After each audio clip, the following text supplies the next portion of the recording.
अहम खबर है, श्रीलंका से प्रियंका कुमारा के भाई का फैक्ट्री मालिक से टेलीफोनिक राबिता हुआ है। क्या बातचीत हुई है, नदीम अताकौरी से जान लेते हैं। जी नदीम। आज बिल्कुल सियालकोट में 3 दिसंबर को होने वाले पुरतशद्दुद वाक़े के अंदर जो श्रीलंकन मैनेजर की हलाकत हुई थी, उसके बाद पाकिस्तान के हवाले से बहुत ज्यादा प्रोपेगेंडा किया जा रहा था। लेकिन आज हम लोग जो खबर दे रहे हैं उसके बाद ये प्रोपेगेंडे बिल्कुल खत्म होना चाहिए, क्योंकि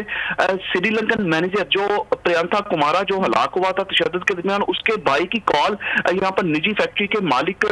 जिनका नाम एजाज भट्टी बताया जा रहा है, उनको कॉल आई है और उन्होंने उस पर उनसे कॉल पर बात करते हुए प्रियंका यहाँ पर अपने भाई की जगह काम करने की ख्वाहिश को इजहार कर दिया है। प्रियंका कुमारा के भाई का हमारे ज़ाहिर के मुताबिक ये कहना था कि हमें यहाँ के अदारों पर मुकम्मल तौर पर एतमाद है, क्योंकि यहाँ के अदारों की तफ्तीश के हवाले से भी उनको रोज बरोज आगाह भी किया जाता है। हालांकि हमारे जरा ये भी बता रहे हैं कि डीपीओ सियालकोट से भी उनकी बात हुई है और उन्होंने अपने मुलजिमान की गिरफ्तारी के हवाले से बताया और उन्होंने प्रियंका कुमारा के भाई ने मुकम्मल तफ्तीश पर भी और हमारे अदारों पर भी एतमाद का इजहार किया है। जबकि जो फैक्ट्री ऑनर से फैक्ट्री मालिक एजाज भट्टी से बात हुई है, तो उनसे बात करते करते उन्होंने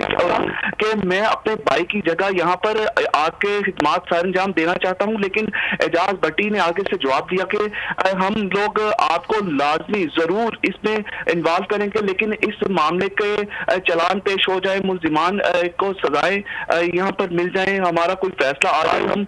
आपको लाजमी यहाँ पर मदऊ भी किया जाएगा, विजिट भी करवाया जाएगा। उन्होंने ना सिर्फ खुद के लिए बल्कि प्रियंका कुमारा की फैमिली के लिए भी बताया जा रहा है कि उनका कहना था कि मैं अपने साथ उनकी फैमिली को भी साथ लाना चाहता हूं और यहाँ का विजिट भी करवाना चाहते हैं और अपने भाई की जगह पर खिदमत भी सरंजाम देना चाहते हैं। जी